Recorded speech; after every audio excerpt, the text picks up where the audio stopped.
Cash Flow Crew, what's going on? All right, guys, so for some of my future videos, I'm going to share with you guys just some different real estate stories, but this was actually something that happened to me yesterday, so I'm just going to jump right into the story. So my assistant, Nicole, set up a great appointment for me. It was a house that was distressed and the owner was getting ready to sell it. Now, the owner was an elderly person and she just was tired of dealing with the property, different repairs. It had been vacant for quite a few months. So Nicole set up an appointment around a week or so out, which was yesterday. And what I decided to do was to drive around the neighborhood just to get a feel for the area and also just to kind of check the exterior of the house to see what condition it might have been in. Now, the one thing that I did notice is that the gate had a chain lock on it. So there was no way to actually get on the inside unless the owner had a key for this lock. Anyway, jump ahead about a week or so from that time, which was actually yesterday for me. I go ahead and meet the owner at the house for the appointment. Now, the strange thing about the house this time is that the lock had been cut off the gate.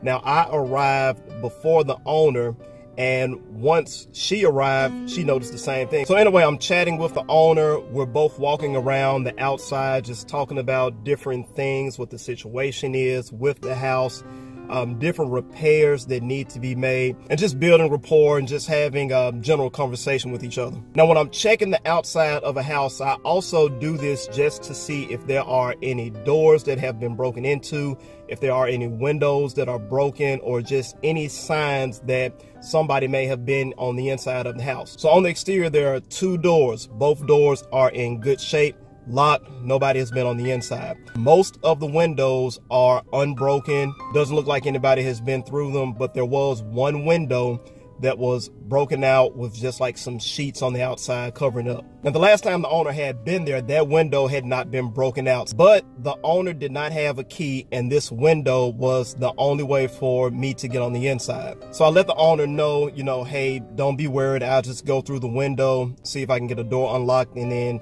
we can go around and check out the inside of the house. So I check around the outside for something that I can use to climb up inside of the window.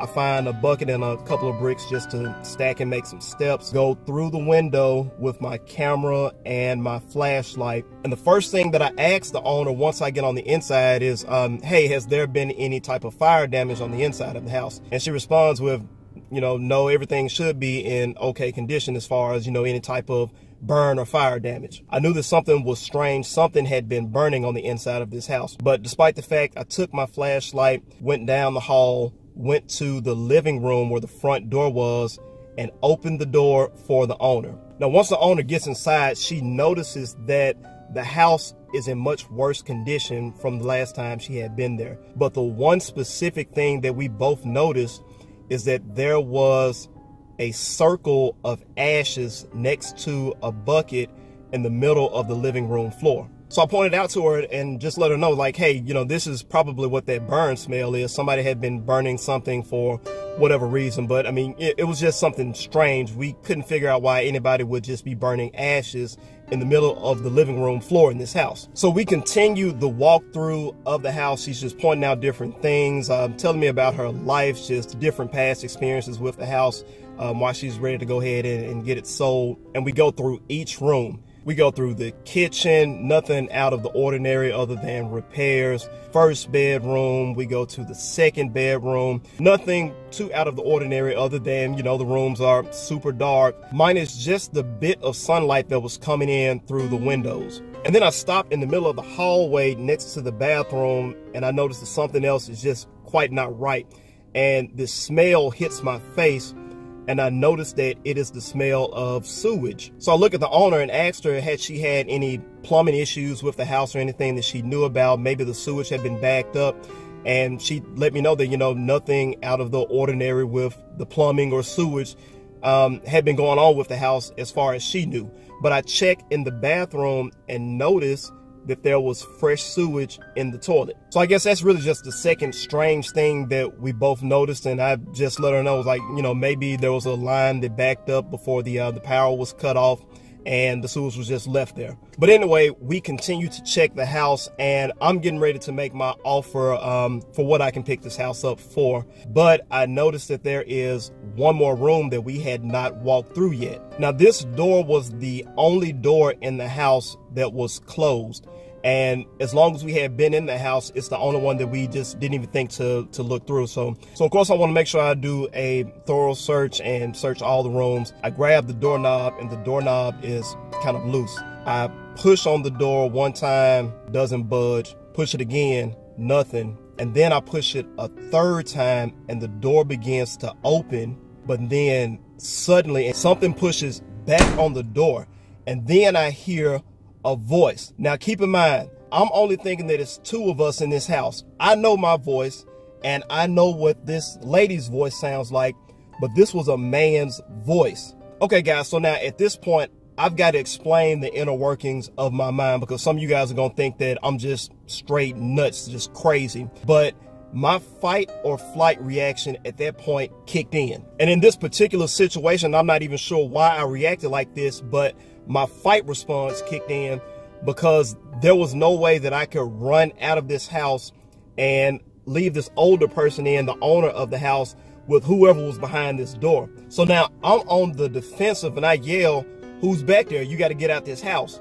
And then I hear this voice respond again, and I didn't understand what they said, but the door opened slowly, and this big tall guy, he had to be like 6'2", walks out. And at this point, I'm not even thinking about, hey, this guy could have a gun on him, or it could be some more people in the back of this room.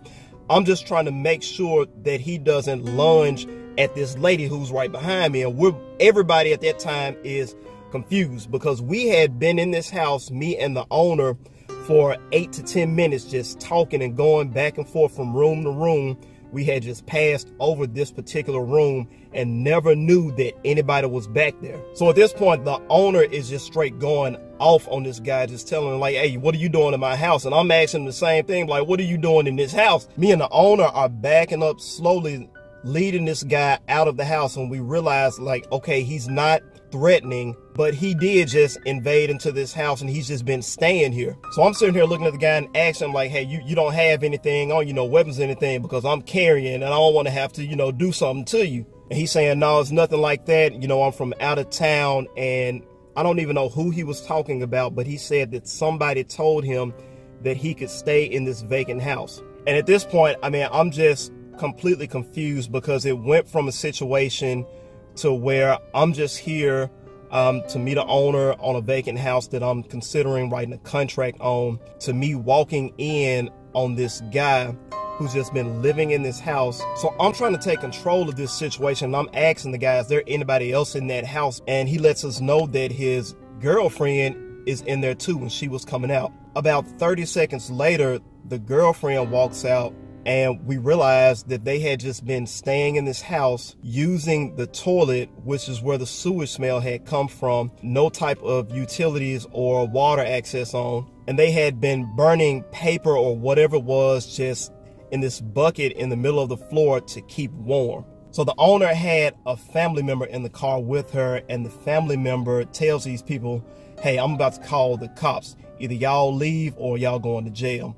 And then after that, I mean, they just started to walk down the street with, I mean, not a lot, and their suitcases, and didn't see them anymore after that. And to be honest, after the fact, I felt kind of bad for them, because they were just trying to find a place to stay. But I mean, you can't just break into somebody's house and burn fires in the middle of the floors. More than anything, I'm so thankful that when I opened that door, bullets didn't start flying out. I mean, anything could have happened. It could have been a different situation to where they could have robbed us, they could have beat us, shot us, whatever it might have been, but it wasn't the case. So, I mean, I'm still here telling you guys this story, and just, I mean, letting you know that to be careful if you're gonna do this real estate game. After I told a couple of buddies who are in real estate this story, and they were just telling me, like, yeah, it's the nature of the game.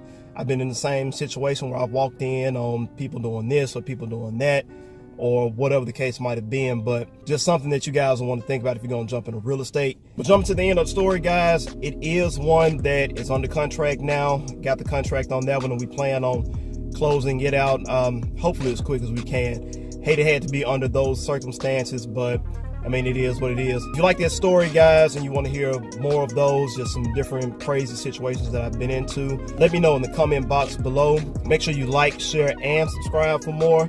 Hit that notification bell, and I'll see you guys next time. Peace.